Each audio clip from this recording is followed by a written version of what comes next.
Several minutes later, everyone entered the secret realm. Its interior was a green mountain, full of trees and grass. In the middle, there was a mysterious village, surrounded by snowy mountains. Everyone approached the summit, and Chu Bulan, who was at the back of the group, thought that this village was truly beautiful. He also asked why they couldn't see any monsters. Jong simply stood silently observing the beautiful village. Duanfeng, who had his hand resting on his waist, began to look towards the village and explained to the others that it was likely that the monsters were hiding in the villagers' houses. He decided to search each one individually. Some time later, everyone descended from the mountain and arrived at the village. While they were walking, Duanfeng asked the others not to worry and assigned Chu Bulang the task of attracting the enemy's attention and facing them, while he himself would take care of dealing damage. Little Qi would be in charge of healing, and Jiang Chen and Mu Hankui would follow behind them. He asked the two not to lag behind. Upon hearing this, everyone responded with understood. Somewhere in the village there was a rock on which was written the Shining World, emitting a strong and evil aura. Duanfeng, Xiao Qi, and Jiang approached the stone. Duanfeng raised his hand to the sky, signaling them to stop. He realized that this stone was suspicious, so he asked them to be careful. Xiao Qi, who was standing beside him and holding the magical staff with both hands, explained that she disliked the atmosphere of this village a lot. She concluded that it had a dark nature. Jiang simply remained still and didn't say a single word. Xiao Qi decided to first apply a purification buff to the village. She closed her eyes, extended her hand towards the sky, and her hand began releasing blue magic. The buff she had applied started spreading throughout the entire village. Jiang brought his hand closer to his face, started looking at the magical dust, and with a surprised look thought that this buff was incredibly powerful since it not only cleared people's minds but also significantly increased their attributes and energy. At that moment, the wind started to blow and a cloud of smoke began to form. The sky changed color and turned red. The lights of the town turned on, and an evil energy began to gather in the sky. They approached and couldn't help but be shocked and alert at the same time. This evil energy came from the stone. Duanfeng quickly realized this and thought it was not good. He turned his head back and with a serious look, he ordered the others to run. Just before he could finish the sentence, the stone started absorbing him. Just before disappearing, he asked the others to stay away from the stone and also gave them the order to call for reinforcements immediately since this was a mutation. A brilliant light descended to the ground just above the town, creating a magical barrier around it to prevent them from escaping. Several system windows appeared, warning everyone that this secret realm of level 30, called the Beautiful Town, had undergone a mutation and was now called the Village of the Dead. This secret realm was nightmare level, and the conditions to complete it were either to eliminate all the undead in the Village of Light or kill the final boss. The system left them a note: the light fades away, darkness flourishes, and that's when the door to the Kingdom of Death will finally open. The smoke dispersed everyone. Jiang was teleported inside a house. As he read the system information, he realized that the secret realm had just mutated directly from normal level to nightmare level, and the others had also been scattered by the mutation. He couldn't help but be shocked, while a drop of sweat was falling from his cheek. He remembered that this secret realm was level 30 and had nightmare difficulty. With his current level, fighting alone would be too dangerous. He recalled what Duanfeng had told him: if one accidentally got separated and found themselves in danger, they should immediately return to the teleportation point. Jiang decided to listen to Duanfeng and decided to return first using the teleportation stone. Without hesitating for a second, he approached the wooden wall of the house and gave it a strong kick, breaking the wooden planks. But instead of finding the way out, he found himself in a room where there were lamps hanging from the ceiling, coffins on the floor, and on the wall there was a picture of an old man. Jiang entered the room and after looking carefully, he realized that there was no way out, only coffins. Upon seeing this, he couldn't help but feel somewhat confused. The old man in the photo began to look at Jiang and started to smile. He started to wonder if this was an illusion. He didn't know why the old man in the photo was smiling at him. At that moment, the lid of a coffin began to open, and someone with sharp claws started to emerge. Upon hearing the sound of the coffin lid, Jiang turned his body towards the noise, and with a confused look, began to wonder what was happening. Several necromancers opened the coffins and emerged. They started staring at Jiang. According to the system, they were level 30 and had skills such as charge, decapitate, corrosion, among many others. Their main characteristic was that they were immune to normal physical attacks. The necromancers began to approach Jiang quickly and prepared to attack. Upon seeing this, he assumed an offensive stance, raised his hand, and his hand started releasing the poisonous mist of Little Nine. while he watched as the necromancers were getting closer little by little. With a serious look on his face, he thought that if normal physical attacks had no effect on them, it was better to use poison. Just before the necromancers could make a move, Jong moved at an incredible speed, releasing the poisonous mist of Little Nine in the process. Within seconds, it began to spread throughout the room.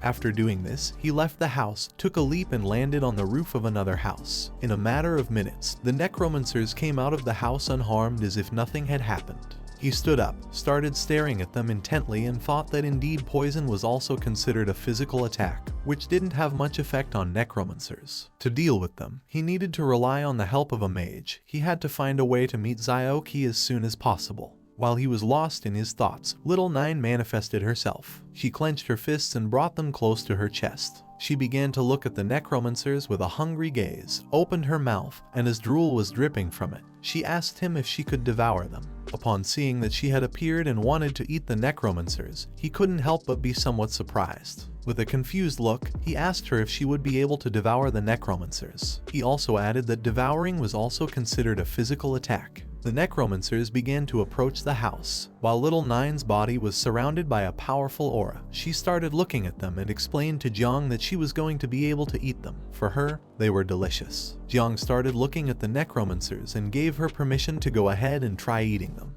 But he also asked her not to push herself too hard. If she found herself in trouble, he would help her escape. Upon hearing this, she gathered momentum and with a murderous look began to advance towards the necromancers, thinking that they were simply food. Jong, who was standing on the roof, started to watch her and couldn't help but think that she was impressive. Just before the necromancers could make a move, Little Nine began to move at an incredible speed, piercing through their bodies, cutting them into pieces, and devouring them in the process. She sat on the ground, pulled her knees together, placed her hands under her cheeks, closed her eyes, and with a smile, started to enjoy the meal and feel as if she were in heaven. To her, they were very delicious. Upon seeing this, Jong couldn't help but be amazed. He began to look at her with a surprised expression and remembered that she came from the abyss, so essentially she was like an undead, both belonging to darkness. Now that he had the divine evolution, she could grow and become the mistress of the abyss, whose essence surpassed these necromancers completely. Upon remembering this, Jong extended his hands towards the necromancers, and at that moment, his body began to emit Little Nine's poisonous mist. He started looking at her and smiled because she was capable of devouring the necromancers. He decided it was time for the other insects to also come out and enjoy a good meal. Jong's body began to emit a powerful energy, releasing the swarm of insects. He gave them all the order to separate and also asked them to be careful not to be discovered by his companions. In the blink of an eye, thousands of insects emerged from his body and started attacking the necromancers. The insects began to attack and devour the necromancers. A system window appeared to inform him that his spiritual pets had killed 3 low-level necromancers, granting him 15,021 points. Little Nine also started devouring them, obtaining 4,602 points. As the insects were slowly devouring the necromancers, another system window appeared and congratulated Jong for leveling up. He went from level 17 to level 18, gaining 1 point in each attribute and 10 potential points. Jong entered the house again, extended one hand to the side, clenched his other fist, started looking at it and couldn't help but smile when he saw that this was too fast. In just a few seconds, he had obtained over 500,000 experience points and leveled up. He thought that this secret realm was simply a paradise tailored for him. Now that there were no necromancers in the house anymore, he turned his head back and decided to investigate the old man's strange photograph. Before, the old man was smiling, but now he was terrified and trembling with fear. Jong approached the photo, put his hands on his waist, started looking at it, and with a smile asked the old man why he wasn't smiling. Little Nine manifested herself. She started looking at the photo and informed Jong that everything outside had been eaten. He began to point at the photo with his thumb, and with a smile he praised Little Nine for having done a good job. He asked her to look at the photo and also if she could devour it. Upon hearing this, she started looking at the photo with a hungry gaze. Seeing this, the old man became even more afraid and couldn't help but start trembling. At that moment, the old man's photo exploded into pieces, leaving them in shock. They couldn't help but wonder what was happening. A system window appeared. They had successfully scared off the level 35 elite Death Guardian. As a reward, the system granted them 8701 experience points. The pieces of the photo fell to the ground. Jong and Little Nine started looking at the pieces and felt a little depressed. At the same time, somewhere else in the village, someone hit a necromancer in the face with a bow. This person was none other than Duanfeng. Several necromancers surrounded him, but he drew his bow, held it with both hands, clenched his teeth tightly, and with a determined look began to swing it forcefully, hitting one of the necromancers in the process. Another necromancer tried to attack him by surprise, but he reacted in time, and using the sharp string of the bow, he cut its hand. He couldn't help but feel fortunate since he had a longbow as a weapon. Otherwise, he wouldn't have been able to deal with these undead creatures. He began to worry about the others, especially Zhang Chen, who was not even level 30. If something really bad were to happen, he didn't know how he would explain it to his boss. While he was lost in his thoughts, a system window appeared in the sky to inform him that his teammate had killed a lower level Spectre and an elite rank Guardian of level 35. As a reward, he obtained 12,161 points. Duanfeng lifted his head, started looking at the system window, and couldn't help but be shocked.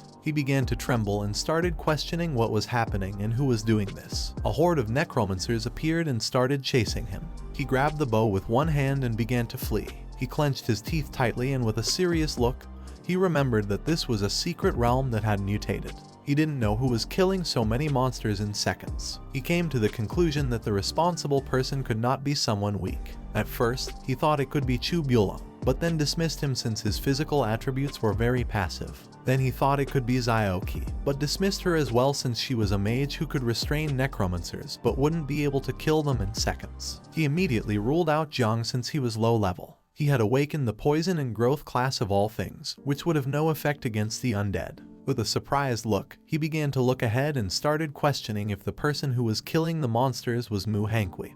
He didn't know if she was that strong. The necromancers slowly started closing in on him. Seeing this, he began to run even faster. Now that there was someone on the team who could defeat the monsters instantly, he thought there was time to save the others. He asked Jong to hold on a little longer. At the same time, in some other place in the village, someone put their hand on the wound they had on their shoulder. This person was very injured. She was none other than Muuh Hani. Behind her there was a horde of necromancers who were chasing her. She was very injured, with scratches all over her body. While she was holding the wound on her arm with her hand, she opened her mouth and started bleeding. She was very desperate because she didn't want to die. She was the only one who had a hidden profession in her family. She still had to participate in the Young Talents camp and revitalize her family. Her hopes for life slowly began to fade away. Soon, she would run out of energy. She couldn't even use her primary ability called speed properly. She started crying because she wanted to go home and didn't want to die. At that moment, she saw several necromancers running away, and upon seeing this, she began to question whether it was her teammate who had just killed the undead. She started walking even faster, and several seconds later, she reached the end of the alley. At that moment, Little Nine's poisonous mist began to appear from around the corner. Upon seeing this powerful energy, she couldn't help but be somewhat surprised and feel relieved. Thinking that she was saved, she just had to hold on a little longer. But for her bad luck, her strength completely ran out, causing her to fall to the ground. While she had both arms supported on the floor, she closed her eyes, and as blood was dripping from her mouth, she thought this wasn't good. The necromancers began to approach her and prepared to attack. Seeing this, she panicked, extended her hand forward, and with a desperate look started asking for help. At that moment, Jong appeared, and with a serious look, he began to stare at her. Upon seeing that the person from whom the necromancers were fleeing was Jong, she couldn't help but be shocked. She started reaching out her hand towards him, and with a surprised look, she couldn't help but wonder what was happening and how it was possible for him to be so strong. This is the end of the video. If you guys want to see the next part, then don't forget to subscribe and like the video.